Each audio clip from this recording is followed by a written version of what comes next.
Hello students, welcome here to Pend Educations. आपण घेतोय mathematics part 2 standard 10th म्हणजे geometry. आणि जॉमेट्रीचा आपण पायथागोरस थेरम हा लेसन व्हिडिओज मध्ये सुरू केलेला आहे. त्यातला प्रॅक्टिस सेट 2.1 आपण घेतोय. प्रिव्हियस व्हिडिओमध्ये आपण क्वेश्चन नंबर 3 पर्यंत आलो होतो. क्वेश्चन नंबर 1, 2 आणि 3 घेतला होता. या व्हिडिओमध्ये आपण क्वेश्चन नंबर 4, 5 आणि 6 घेणार आहोत. ठीक आहे. क्वेश्चन नंबर 4, 5, 6 अतिशय सोप्या पद्धतीने तुम्हाला जॉमेट्री एक्सप्लेन करून देते आहे मी. तुम्ही जर पहिल्यांदा बघत असाल व्हिडिओ तर चॅनलला नक्की सबस्क्राईब करा, बेल आयकॉनचं बटन दाबा आणि जर व्हिडिओ आवडला तर लाईक आणि शेअर करायला विसरू नका. चला आपण सुरू करूया practice set 2.1 question number 4. Find length RP and PS using information given in triangle PSR. Textbook मध्ये तुम्हाला ट्रायंगल पीएसआर दिलेला आहे. त्यामध्ये angle S is equal to 90 given आहे आणि angle P is equal to 30 given आहे. म्हणजे एक अँगल झाला या ट्रायंगलचा 30 डिग्री, दुसरा अँगल झाला या ट्रायंगलचा 90 डिग्री. देअरफॉर रिमेनिंग अँगल जो आहे तो 60 डिग्री राहील आणि नंतर आपल्याला याला 30, 60, 90 चा थेरम यूज करता येईल. ठीक आहे. हे या प्रॉब्लेम मध्ये बेसिक आहे. करूया आपण सुरू प्रॉब्लेम सॉल्व्ह करायला. Solution in triangle PSR. In triangle PSR या प्रॉब्लेम मध्ये आपल्याला पहिल्यांदा ट्रायंगल 30, 60, 90 चा हे प्रूव्ह करून द्यावं लागेल.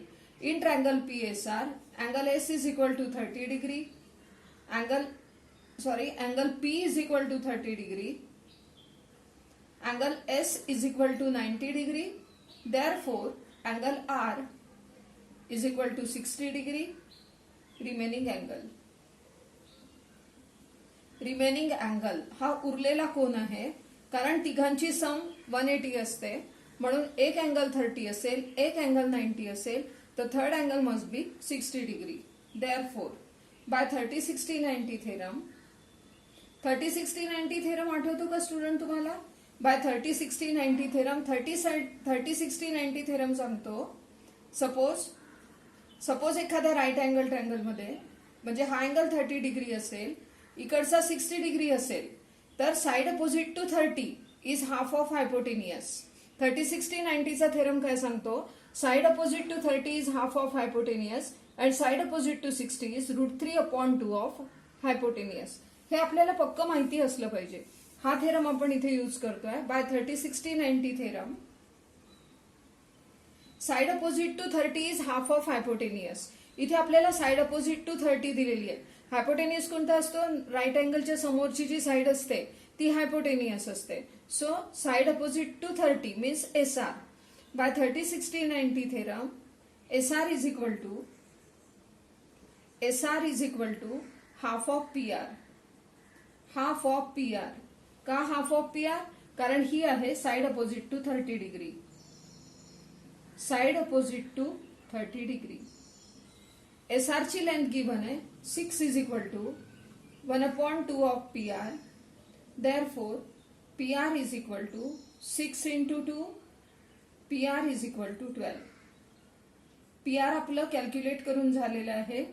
पीआर कॅल्क्युलेट करून झालंय. आता आपण पीएस कॅल्क्युलेट करूया. पीएस काय आहे? हा अँगल 30 डिग्री दिलेला आहे म्हणजे हा जो अँगल आहे हा 60 डिग्रीचा झाला. म्हणजे पीएस जे आहे ते साइड अपोजिट टू 60 आहे. Therefore and PS is equal to किती असतं 60 ची opposite side?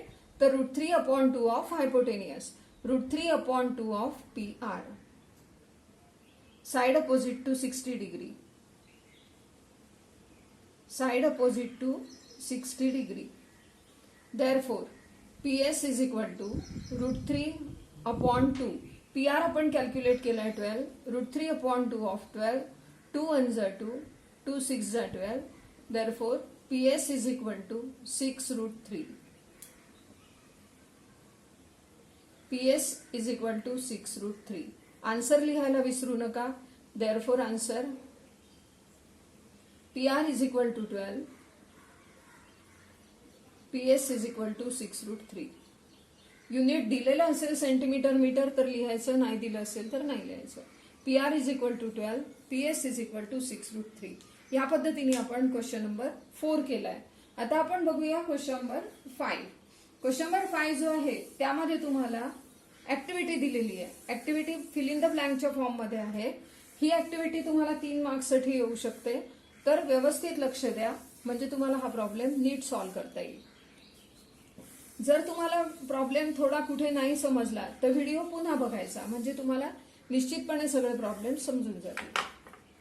Question number 5 activity based question आहे. इथे आपल्याला एक राईट अँगल ट्रायंगल गिव्हन आहे. नाव आहे त्याचं एबीसी आणि एक मेन पॉइंट आपल्याला दिलाय, AB is congruent with BC.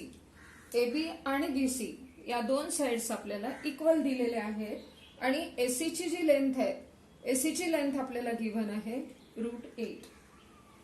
It is equal to √√8. Then for finding AB and BC with the help of information given in the figure, complete the following activity.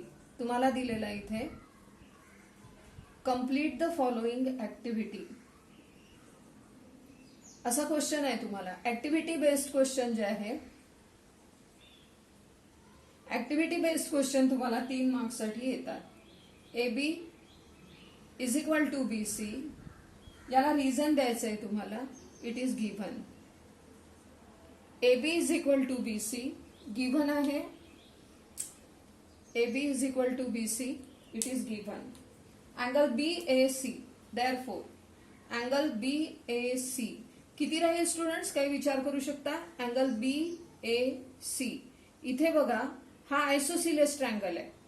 या triangle मध्ये दोन sides equal दिलेल्या आहेत. BC is congruent with AB given आहे तुम्हाला आणि हा आयसोसिलियस triangle आहे. जर हा आयसोसिलियस ट्रायंगल असेल तर याचे बेस अँगल्स कॉन्ग्रुएंट असतात आणि ज्यावेळेला एखादा राईट अँगल ट्रायंगल आयसोसिलियस ट्रायंगल असतो, बेस अँगल्स कॉन्ग्रुएंट असतात आणि हा 90चा अँगल असेल तर रिमेनिंग 2 अँगल्स जे आहे त्यांची सम 90 व्हायला पाहिजे. So they are 45 degree. म्हणून या ठिकाणी angle BAC is equal to 45 degree होईल. Angle BAC is equal to 45 degree. Therefore AB is equal to BC is equal to AB is equal to BC is equal to dash. इथे तुम्हाला blank space आहे, blank space दिलेली आहे multiplied by AC. AC hypotenuse आहे. 45 90चा theorem या ठिकाणी apply होऊ शकतो. हा अँगल 45 राहील, हा अँगल 45 राहील. बाय 45 90 डिग्री थेरम AB आणि BC इक्वल असतात.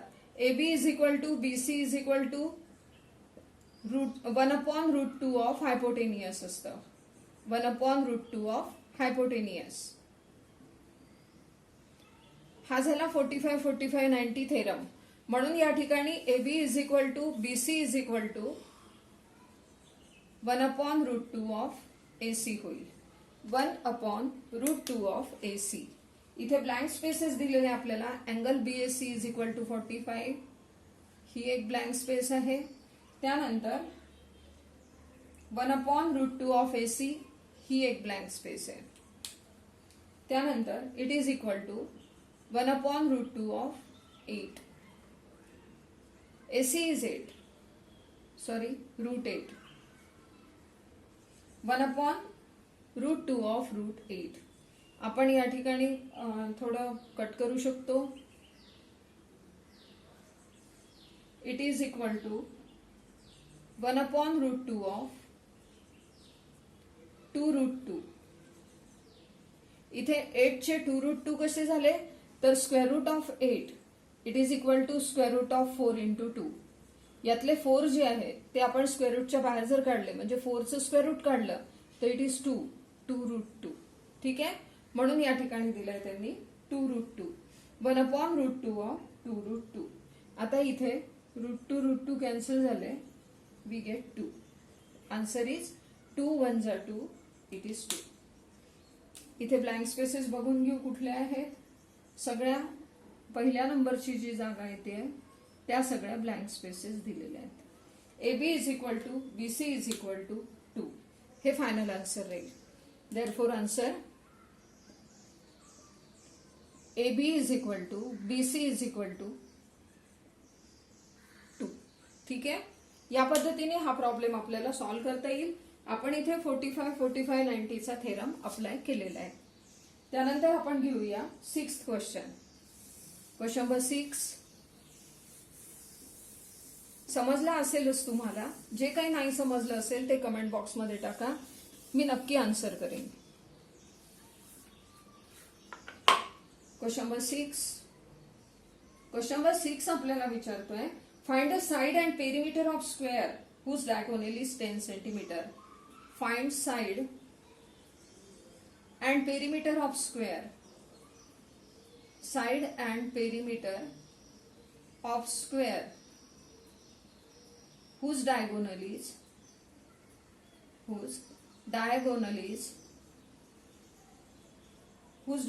is 10 centimetres.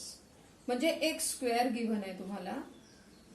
स्क्वेअरच्या प्रॉपर्टीज काय असतात student? What are the properties of square? All sides of square are congruent. ही मेन प्रॉपर्टी आहे. All sides of square are congruent and all angles are right angles. यापैकी प्रत्येक angle हा right angle राहील. ही स्क्वेअरची property आहे. आणि diagonals of square are also congruent. आपण एक डायगोनल काढू. ट्रायंगल आपल्याला नीट मिळावा म्हणून आपण या पद्धतीने डायगोनल काढू. Diagonal is 10. ओके. आपण जर याला एबीसीडी घेतलं, let ABCD is a square. Solution. Let quadrilateral ABCD is a square. Quadrilateral ABCD is a square. समजा हा स्क्वेअर असेल, therefore AB is equal to BC is equal to CD is equal to AD. हे by property of square. And angle B is equal to 90. सगळे angle 90चे आहेत, पण आपण angle B 90 घेतोय कारण आपल्याला या ट्रायंगलचा यूज करायचा आहे. Angle B is equal to 90 by property of square. Therefore in triangle ABC. हा वेगळा पार्ट आहे. आता मी सॉल्व करायला सुरुवात करते. In triangle ABC angle B is equal to 90. आपण याला एक्स सुद्धा घेऊ शकतो. AB is equal to BC is equal to CD is equal to AD. Let it is equal to x. Solve करायला आपल्याला इझी जाईल थोडं. In triangle ABC angle B is equal to 90. AB is equal to BC is equal to x. AB is equal to BC is equal to X. Therefore, याला आपण Pythagoras लावू शकतो.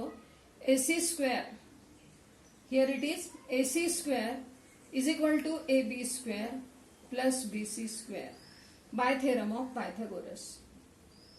By theorem of Pythagoras. By theorem of Pythagoras. Pythagoras मध्ये जे problems असतात ते बऱ्यापैकी जास्तीत जास्त पायथागोरस थेरमवर आधारित राहील. कॉन्व्हर्स ऑफ पायथागोरसवर आधारित राहतील. 30, 60, 90 थेरम, जॉमेट्रिक मीन, या सगळ्या थेरम्सवरतीच आपल्याला प्रॉब्लेम्स, महत्वाचे प्रॉब्लेम्स येतात. Theorem of Pythagoras. एसी ची व्हॅल्यू 10 आहे. 10 square it is equal to AB square plus BC square. 10 square is equal to x square plus x square. 100 is equal to 2x square. Therefore 100 upon 2 it is equal to x square. बरोबर आहे. हे जे 2 आहे हे numerator मध्ये आहे. Is equal टूच्या लेफ्टला आणल्यावरती मी त्याला denominator मध्ये नेते. Therefore x square is equal to 50. X square x is equal to square root of 50. Square root of 50 म्हणजे 50 ला आपण फॅक्टराइज करू. अशा पद्धतीने फॅक्टराइज करू की ज्याचा एक फॅक्टर हा स्क्वेअर असला पाहिजे. 25 multiplied by 2. X is equal to 5 root 2. ठीक आहे. X is equal to 5 root 2. आता इथे बघा, तुम्हाला आपल्याला विचारलंय find side and perimeter of square. Therefore sides of square